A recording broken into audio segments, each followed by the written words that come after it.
பஹ்ரைனில் பல்வேறு சமூக சேவைகளை செய்து வரும் அன்னை தமிழ் மன்றம் தமிழர் திருநாளாம் பொங்கல் திருநாளை பஹ்ரைன் கேரளிய சமாஜத்தில் வைத்து 16/1/2025 வெள்ளிக்கிழமை பஹ்ரைன் வாழ் தமிழ் உறவுகளோடு இணைந்து கொண்டாடியது.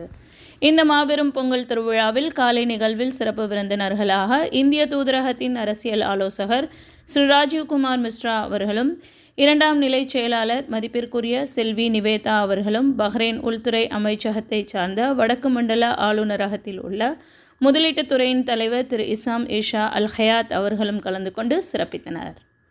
இவர்களோடு பஹ்ரைன் கேரளிய சமாஜத்தின் தலைவர் திரு பி.வா. ராதாகிருஷ்ணன் பிள்ளை மற்றும் கொடையாளர்கள் பலரும் கலந்து கொண்டு விழா நிகழ்வை கண்டு மகிழ்ந்தனர்.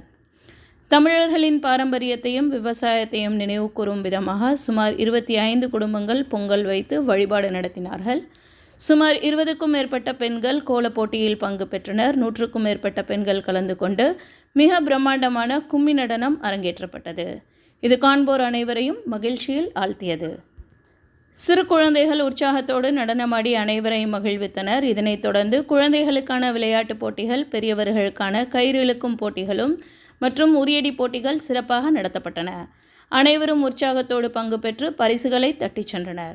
தமிழர்களின் ஐவகை நிலங்களை குறிக்கும் வண்ணமாக பாதைகள் அனைவரையும் கவர்ந்தது. இதனைத் தொடர்ந்து சுமார் 3000 மக்களுக்கு அறுசுவை விருந்து தலைவாழை இலையில் பரிமாறப்பட்டது. தமிழர்கள் அனைவரும் சங்கமித்து இந்த விழாவில் எல்லையில்லா சந்தோஷத்தை பகிர்ந்து கொண்டனர். இதனைத் தொடர்ந்து மாலை 7 மணி அளவில் மாபெரும் இன்னிசை நிகழ்ச்சி உள்ளரங்கில் வைத்து நடைபெற்றது. விஜய் டிவி சூப்பர் சிங்கர் செல்வி ஸ்ரீனிஷா மற்றும் ஷாம் விஷோல், ஜான் ஜெரோம் ஆகியோர் மற்றும் பேச்சுலர்ஸ் பேண்ட் இசைக்குழு இணைந்து நடத்திய பிரம்மாண்டமான இசை கச்சேரி மற்றும் கலைமாமணி திரு கோவிந்தராஜ் அவர்களின் கலை நிகழ்வு. இவர்களோடு சவுதி அரேபியாவைச் சேர்ந்த திரு அப்பாஸ் அவர்கள் கலந்து கொண்டு தமிழ் பாடல்களை பாடி எல்லோரையும் மகிழ்வித்தார்.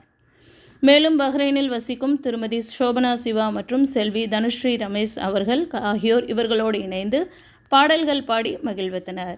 இரவு 11 மணி வரை நடைபெற்றது. அன்னை தமிழ் மன்றத்தின் தலைவர் திரு செந்தில் ஜி.கே. மற்றும் பொதுச் செயலாளர் திரு பழனிசாமி அவர்கள் சிறப்பு விருந்தினர்களை கௌரவித்தனர். நன்கொடையாளர்கள் அனைவரையும் அன்னை தமிழ் மன்றத்தின் நிர்வாகிகள் கௌரவித்தனர். இந்நிகழ்ச்சியின் ஒருங்கிணைப்பாளரும் அன்னை தமிழ் மன்றத்தின் துணைத் தலைவருமான திரு பாலச்சந்தர் அவர்களை சிறப்பு விருந்தினர் மற்றும் கொடையாளர் அசூன் நிறுவன CEO திரு காசிம் அவர்கள் கௌரவித்தார். காலை நிகழ்வில் அன்னை தமிழ் மன்றத்தின் மகளிர் குழு உறுப்பினர் திருமதி சிவரஞ்சனி அவர்களும், மாலை நிகழ்வில் அன்னை தமிழ் மன்றத்தின் உள் தணிக்கையாளர் திரு அப்துல் பாசித் அவர்களும் வரவேற்புரை வழங்கினார். மேலும் இது போன்ற தகவல்களுக்கு சவுதி நியூஸ் சேனலுடன் இணைந்திருங்கள். நன்றி.